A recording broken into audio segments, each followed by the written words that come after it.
दोस्तों भारतीय अंतरिक्ष अनुसंधान संगठन यानी इसरो में वैकेंसी जो है निकाली गई है डिपार्टमेंट ऑफ स्पेस के द्वारा। इसमें आप देखेंगे तो वेरियस पोस्ट आपको रहने वाले हैं, जिसमें आप देखेंगे तो टेक्नीशियन बी की वैकेंसी है, ड्रग्समैन की वैकेंसी है, कुक की वैकेंसी है, फायरमैन ए की वैकेंसी है और ड्राइवर की वैकेंसी है, लाइट मोटर व्हीकल और हेवी व्हीकल्स ड्राइवर की वैकेंसी यहाँ पे निकाली गई है।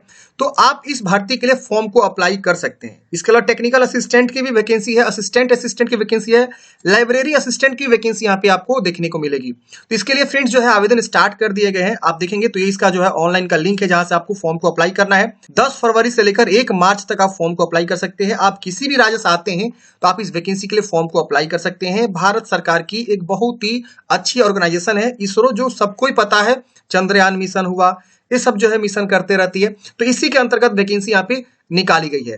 तो चलिए फ्रेंड जानते हैं इस भर्ती के लिए कैसे आपको फॉर्म को भरना है। देखिए थोड़ा सा मैं आपको और जानकारी दे दूं कि किसके लिए क्या क्वालिफिकेशन है। यहाँ पे आप देखेंगे तो टेक्नीशियन बी में आपको जो है 142 पद हैं और देखेंगे तो इसमें मैट्रिक के साथ साथ आईटीआई है, तो आप फॉर्म को आवेदन दे सकते हैं। 1835 वर्ष की उम्र सीमा रखेगी, लेवल 3 की सैलरी आपको देखने को मिलेगी। फायरमैन ए के लिए आपको जो सिर्फ मैट्रिक पास बोला गया है। इसके अलावा कुक के लिए 3-4 पद हैं, आपको 10वीं पास प्लस आपको जो है 5 ईयर्स का कुकिंग में एक्सपीरियंस चाहिए। और यहाँ ड्राइवर के जो है देखेंगे तो आपके अच्छे खासे 30 पद हैं, इसमें भी वैकेंसी अच्छी खासी आपको देखने को मिलेगी। इसके अलावा देखेंगे तो आपके टेक्नीशियन असिस्टेंट के 55 पोस्ट देखने को मिलेगा। डिप्लोमा अगर किया हो इंजीनियरिंग में तो फॉर्म को भर सकते हैं। लाइब्रेरी असिस्टेंट के देखेंगे तो graduation plus first class master degree होना चाहिए लाइब्रेरी साइंस में या लाइब्रेरी इंफॉर्मेशन साइंस में, तो आप फॉर्म को भरेंगे। 27 पद इसमें जो है आपके रहने वाले। तो ये सब पदों की संख्या आप यहाँ पे डाउनलोड करके भी देख सकते हैं। यहाँ से भी आप एडवर्टाइजमेंट को डाउनलोड कर सकते हैं, सारा प्रोसेस यहाँ पे समझ सकते हैं।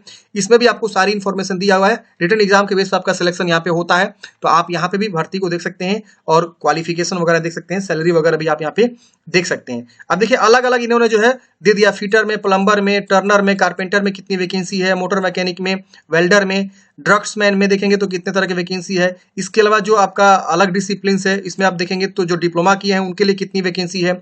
इसके अलावा देखेंगे तो अलग अलग मतलब डिपार्टमेंट वाइज इन्होंने दे दिया है कि किसमें कितनी वैकेंसी यहाँ पे रहने वाली है। तो आप देख लीजिएगा और उसी के अकॉर्डिंग आप जो है चॉइस कर लीजिए किसके लिए आप फॉर्म को भरना चाहते हैं और फिर आप फॉर्म को अप्लाई करिएगा। तो चलिए समझते हैं कि कैसे आपको फॉर्म को भरना है। तो फॉर्म भरने के लिए फ्रेंड्स आपको आना होगा इस वेबसाइट पे।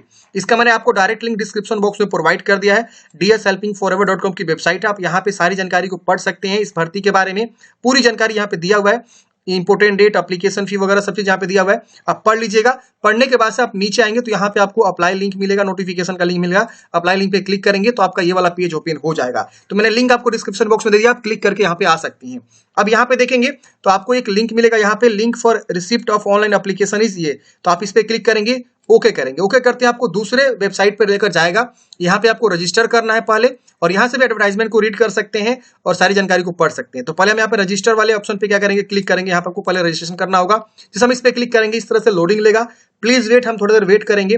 आपको यहाँ पे नीचे आना है, यहाँ आपको पोस्ट नेम चूज करना है कि आप कौन से पद के लिए फॉर्म भरना चाहते हैं। तो देख सकते हैं इतने सारे पद हैं, इसमें से जो भी पद के लिए फॉर्म भरना चाहते हैं उसका आप यहाँ पे चुनाव कर लेंगे। तो जिसके लिए भी आप करना चाहते हैं वो आप अपने अकॉर्डिंग यहाँ पे चुनाव कर लेंगे। जैसे हमने यहाँ पे एक चूज किया, सबका सेम प्रोसेस है, आप इसी तरह से फॉलो करेंगे जिससे मैं आपको वीडियो बना रहा हूँ, बता रहा हूँ। अब यहाँ पे अपना पूरा नाम लिखेंगे जिस तरह से मैट्रिक के मार्कशीट पे है, फिर मोबाइल नंबर को यहाँ पे दोबारा लिखना है। दूसरा मोबाइल नंबर देना से दीजिए, वरना से छोड़ सकते हैं, मैंडेटरी नहीं। ईमेल एड्रेस, दोबारा ईमेल एड्रेस को यहाँ लिखना है। जनरेट ओटीपी पे क्लिक करना है। जनरेट ओटीपी पे क्लिक करते ही आपके जो है इस प्रकार से कैप्चा आएगा। आप कैप्चा को यहाँ भरिएगा, जिसको मैंने ऑलरेडी भर दिया है। यहाँ सबमिट करेंगे तो आपके जो है मोबाइल और ईमेल पे ओटीपी चला जाएगा। यहाँ देखिए ओटीपी आपको प्राप्त हो जाएगा। कैप्चा कोड भरते देखिए ओटीपी प्राप्त हो गया। हम क्या करेंगे, यहाँ पे ओटीपी को लिखेंगे। तो मेरे मेल आईडी पे ओटीपी आ गया होगा या मोबाइल पे भी आ गया होगा। हम चेक कर लेते हैं किस पे आया हुआ है। मेरे पास फ्रेंड्स जो है मोबाइल पे आ गया है। अगर मोबाइल पे नहीं प्राप्त होता है तो आप ईमेल को जरूर चेक करिएगा, ईमेल पे भी आपको मिल जाएगा। फिर इसको वैलिडेट कर लीजिएगा। इसके बाद यहाँ एग्री करना है और इस कैप्चा कोड को भर के रीवेरीफाई पे क्लिक करना है। रीवेरीफाई पे क्लिक करते हैं इस प्रकार से आपने जो भी पद चूज किया वो शो करेगा, आपका नाम, मोबाइल, ईमेल शो करेगा। आप इसे चूज कर लेंगे इस तरह से। हाँ सारा सही है। अब यहाँ सबमिट कर देंगे। सबमिट करते ही इस तरह से आएगा प्राइवेसी, आपको एग्री कर लेना है। एग्री करके जैसे आप ओके करेंगे आपका यहाँ पे रजिस्ट्रेशन जो है हो जाएगा और यहाँ पे आपको रजिस्टर नंबर मिल जाता है। आप इसे नोट कर लेंगे, क्लोज कर देंगे। अब यहाँ पे आप देखेंगे तो कॉर्नर साइड पे गो टू एप्लीकेशन का ऑप्शन मिलेगा, आप इस पे क्लिक करेंगे। आपका जो है आगे का प्रोसेस वाला जो है यहाँ पे फॉर्म अब खुल रहा है। तो हमने पहला स्टेप कंप्लीट कर लिया है, रजिस्ट्रेशन हमने कर लिया है। और रजिस्टर करने के बाद से आपको जो तुरंत एक यूजर आईडी पासवर्ड भी आपके मेल आईडी पे प्राप्त भी हो जाता है, आप उसे भी नोट कर लीजिएगा। अब यहाँ पे देखेंगे तो आपका जो है एप्लीकेशन नंबर और कौन से पद आपके चूज किया वो शो हो रहा है। यहाँ पे आपको जेंडर बताना है, male female. Date of birth यहाँ से आपको चुनाव करना है कि आपका डेट ऑफ बर्थ क्या है। यहाँ पहले ईयर को कंफर्म करेंगे, फिर मंथ को, फिर डेट को आपको कंफर्म कर लेना है। फिर आप इंडियन सिटीजन यहाँ चूज करेंगे। कैटेगरी बताएंगे, जनरल है या ईडब्ल्यूएस है या ओबीसी एनसीएल है, या आप जो भी कैटेगरी से आते हैं वो अपना यहाँ पे एससी एसटी जो भी है चूज कर लेंगे। अब यहाँ पे आप नीचे आएंगे तो यहाँ पे आप देखेंगे तो फादर्स नेम, यहाँ मदर्स नेम आपको लिखना है। इसके वजह से नीचे आएंगे तो आपको एग्जाम सेंटर की चॉइस करनी है। एग्जाम सेंटर में देखेंगे तो आपको हर जगह एग्जाम सेंटर देखने को मिलेगा। वाराणसी, लखनऊ, कोलकाता, कोची, जयपुर, हैदराबाद, दिल्ली में भी आपको देखने को मिलेगा। इसके अलावा आप देखेंगे तो आई थिंक पटना नहीं है, पटना में भी आपको, पुणे और विशाखापट्टनम, हर जगह आपको, भोपाल, हर जगह आपको जो है यहाँ पे एग्जाम सेंटर देखने को मिलेंगे। तो आपको 3 प्रीफरेंस यहाँ पे दे देना है। जहां भी आप एग्जाम सेंटर अपना जो है रखना चाहते हैं, अपने अकॉर्डिंग यहाँ पे जो है 3 प्रीफरेंस आपको चूज कर लेनी है। अब यहाँ पे पूछ रहा है कि आप विकलांग है तो यस करेंगे और अपने विकलांगता के बारे में बताएंगे, नहीं है तो इसे नो कर दीजिएगा, डिसेबल हो जाएगा। ये पूछ रहा है do you want to application fee to be refunded in the original payment mode, मतलब क्या कि आप अपना पेमेंट रिफंड करना चाहते हैं। Payment will be refunded in the original mode used at the time of online, मतलब यह देखिए होता क्या है, आप एग्जाम देते हैं तो ये लोग फी भी रिफंड करते हैं, तो उस तरह से ये लोग बोल रहे हैं। तो अगर आपको चाहिए रिफंड तो हाँ कर सकते हैं कि अभी जो आप फॉर्म भर रहे हैं अपने डेबिट कार्ड से, नेट बैंकिंग से या यूपीआई से, तो उसी पे रिफंड कर देंगे। नहीं तो नो करके अपना अकाउंट डिटेल्स यहाँ पे दे सकते हैं कि आपको किस पे रिफंड चाहिए। तो अगर आप साइबर कैफे से भरवा रहे हैं फॉर्म तो यहाँ नो करवा के और अपना अकाउंट यहाँ दीजिएगा।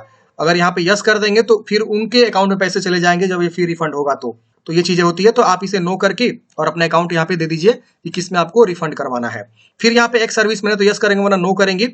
अब ये पूछ रहा है are you meritorious sports person, ये सब आपको बता देना है। Are you central government employee, अगर गवर्नमेंट एम्प्लॉय है यस नो में बता सकते हैं। आर यू डिपार्टमेंटल कैंडिडेट्स हैं इसरो के तो यस करेंगे और उस बारे में बताएंगे, नहीं तो नो कर देंगे। फिर यहाँ पे 7H करना है। 7H करते ही अगले स्टेप में आपका जो है कोरोस्पेंडेंस एड्रेस भरना है, यानी कम्युनिकेशन एड्रेस भरना है। फिर यहाँ पे परमानेंट एड्रेस भरना है।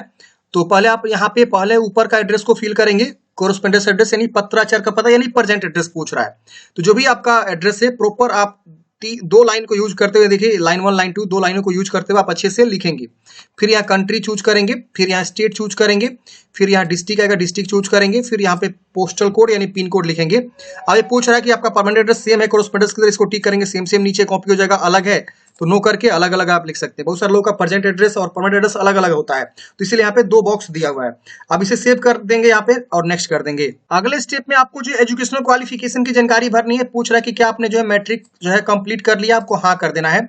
कौन से बोर्ड से आपने मैट्रिक पास किया हुआ, जो भी आपका बोर्ड है वो अपना बोर्ड का नाम लिखेंगे। पासिंग ईयर और मंथ बताना है कि कौन से ईयर में आपने जो है मैट्रिक पास किया हुआ है।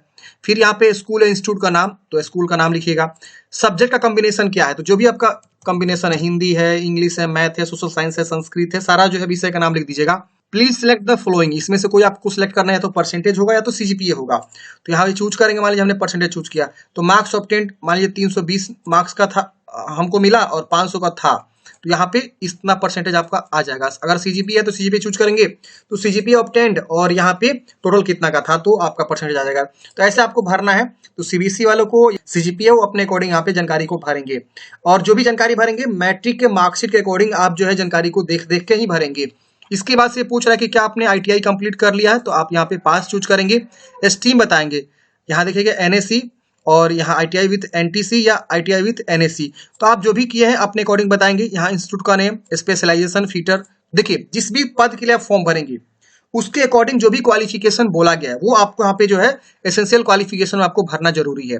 तो हमने जो यहाँ पे चूज किया था क्या, फीटर, तो फीटर के से आईटीआई मांग रहा है। अगर आप यहाँ पे चूज करेंगे इलेक्ट्रिकल या इलेक्ट्रीशियन, तो आपका यहाँ पे बोलेगा इलेक्ट्रिकल इलेक्ट्रीशियन से आप जो है आईटीआई पास होने चाहिए। तो इसी तरह से है, फीटर है, प्लम्बर है, टर्नर है, कारपेंटर है, बहुत सारे पद आपको यहाँ पे देखने को मिलेंगे। तो अपने अकॉर्डिंग देख लीजिएगा। वही अगर आप जो है यहाँ पे पॉलिटेक्निक किए हुए हैं, मतलब आपने डिप्लोमा कर रखा हुआ 3 साल वाला, तो डिप्लोमा वाले बेस पे भी फॉर्म को भर सकते हैं। तो उसमें जो क्वालिफिकेशन है तो डिप्लोमा वहां पे आएगा, ठीक है ना। वही अगर आप मान लीजिए यहाँ पे चूज करते हैं डिसिप्लिन केमिस्ट्री, तो इसमें आप देखेंगे तो ग्रेजुएशन की जानकारी आपको भरना होगा। लाइब्रेरी असिस्टेंट में देखेंगे तो 1 पद है, तो इसमें ग्रेजुएशन प्लस आपको जो मास्टर डिग्री बोला गया। कुक में आपके 4 पद हैं, तो इसमें आपको 10वीं बोला गया और 5 ईयर का एक्सपीरियंस बोला गया, तो एक्सपीरियंस की जानकारी आपको देना होगा। फायरमैन के लिए देंगे तो आपको मैट्रिक पास बोला गया और फिजिकल आपको, तो इसमें सिर्फ मैट्रिक की जानकारी आपको भरना होगा। तो जो आप क्वालिफिकेशन चूज करेंगे, मतलब जो आप पोस्ट चूज करेंगे उसके अकॉर्डिंग जो भी एसेंशियल क्वालिफिकेशन है यहाँ पे आपको आएगा, आप वही जानकारी आपको यहाँ पे मांगा जाएगा। फिर इंस्टीट्यूट का नाम और इस तरह से आपको भर देना पासिंग ईयर, और इसमें से जो भी है आप चूज करके उसकी जानकारी यहाँ पे दे दीजिएगा, परसेंटेज कितना है, कितना में कितना नंबर आपको मिला हुआ है। एसेंशियल क्वालिफिकेशन 2, अब इसमें से अगर आपके पास और कोई क्वालिफिकेशन है तो आप उसको बता सकते हैं, नहीं तो इसे छोड़ दीजिएगा, ये मैंडेटरी नहीं है भरना। और उसके वजह से सेव एंड नेक्स्ट कर देंगे। सेव एंड नेक्स्ट करते हैं, अगले स्टेप में आपको जो है डॉक्यूमेंट्स अपलोड करना है और पेमेंट जमा करना है। तो यहाँ देखेंगे पासपोर्ट साइज फोटोग्राफ बोला गया है, यहाँ पे सिग्नेचर बोला गया है, आप इस पे क्लिक करेंगे तो यहाँ पे आएगा, आपको यहाँ पे साइज भी बोला गया कि कितना से कितना केबी का हमें फोटोग्राफ यहाँ पे चाहिए। तो देखिए 50 से 100 केबी के बीच फोटोग्राफ आपको यहाँ पे चूज करना है, ब्राउज भी कर सकते हैं। तो आप यहाँ पे ड्रॉप और ब्राउज कर लीजिएगा, आपका फोटो यहाँ पे अपलोड हो जाएगा ऑटोमेटिक, यहाँ शो भी कर देगा। उस तरह से सिग्नेचर, फिर यहाँ पे 10वीं क्लास का सर्टिफिकेट आपको पीडीएफ में अपलोड करना है, जो कि 100 से 1 MB के बीच होना चाहिए, जेपीजी या पीडीएफ कोई भी फॉर्मेट चल जाएगा। यहाँ देखिए क्लिक करने पे बता रहा है कि 100 KB से लेकर 1 MB के बीच आपका पीडीएफ होना चाहिए जेपीजी फॉर्मेट में। फिर यहाँ पे 10वीं क्लास का मार्कशीट, फिर आपको जो है एसेंशियल क्वालिफिकेशन का सर्टिफिकेट, जैसे आप ITI पे भर रहे हैं तो ITI का सर्टिफिकेट, डिप्लोमा भरेंगे तो डिप्लोमा का सर्टिफिकेट, मैट्रिक पे जो क्वालिफिकेशन बोला गया वो आप यहाँ पे उसकी जानकारी यहाँ पे देंगे। तो हम यहाँ पे फीटर ITI से भर रहे हैं तो ITI का जानकारी यहाँ पे हम आपको अपलोड करना होगा। और दूसरा कोई क्वालिफिकेशन देना चाहते हैं दीजिए, वरना इसे छोड़ सकते हैं। फिर आपका नाम शो होता है, यहाँ पे आपको टिक करना है और इन सबको भी आपको टिक कर देना है, एग्री, और यहाँ पे कैप्चा कोड भर के आपको जो है प्रीव्यू करना है। प्रीव्यू करते हैं फ्रेंड्स, आपका यहाँ पे पेज प्रीव्यू आ जाएगा, आप जानकारी को वेरीफाई करेंगे, हाँ सारा जानकारी सही है, इसमें कुछ भी गलती है तो यहाँ क्रॉस कर देंगे, यहाँ ऊपर कॉर्नर में कट करने का ऑप्शन मिलेगा, क्लोज करेंगे और आप बैक जाके सुधारेंगे। नहीं करती है तो आप यहाँ पे सबमिट करेंगे। सबमिट करते बोल रहा है कि please view photograph before submit, मतलब क्या, जो आपने फोटोग्राफ और सिग्नेचर अपलोड किया है उसे आपको व्यू करना होगा। तो हम क्या करेंगे, इस पे क्लिक करके और फोटो को देख लेंगे, फिर यहाँ पे सिग्नेचर को देख लेंगे, तो सबको आपको बारी बारी से जो है व्यू करना होगा, तब जाके आपका जो यहाँ पे सबमिट होगा। तो फ्रेंड्स हमने यहाँ पे जो है व्यू कर लिया सभी डॉक्यूमेंट्स को, अब हम यहाँ पे आते हैं, फिर यहाँ पे सबमिट करते हैं। अब देखिए मेरा फॉर्म जो है सबमिट हो जाएगा, यहाँ इंस्ट्रक्शन आएगा, एग्री करेंगे, हमारा जो फॉर्म सबमिट हो जाएगा। अब हमको पेमेंट गेटवे पे लेकर आ जाएगा, यहाँ पे जो भी आपका एप्लीकेशन फी लग रहा है वहाँ पे आपको पे करना हो। यहाँ देखेंगे net banking, wallet, NEFT, debit card, credit card और भी बहुत सारे ऑप्शन है, आप इसमें से कोई भी ऑप्शन के थ्रू जो है पेमेंट को जमा करेंगे और अपने पास जो है हार्ड कॉपी सुरक्षित अपने पास रख लेंगे। जो भी आपका यहाँ पे एप्लीकेशन फी लग रहा है, पेमेंट जमा करते हैं, आपका फॉर्म फाइनल सबमिट हो जाएगा। तो इस तरह से फ्रेंड्स हमने बात किया कि इसरो में जो वैकेंसी निकाली गई है उसके लिए आपको कैसे फॉर्म को अप्लाई करना है। आपके मन में कोई भी डाउट्स है, कमेंट बॉक्स में पूछिएगा। मिलता है किसी नेक्स्ट वीडियो में। जय हिंद।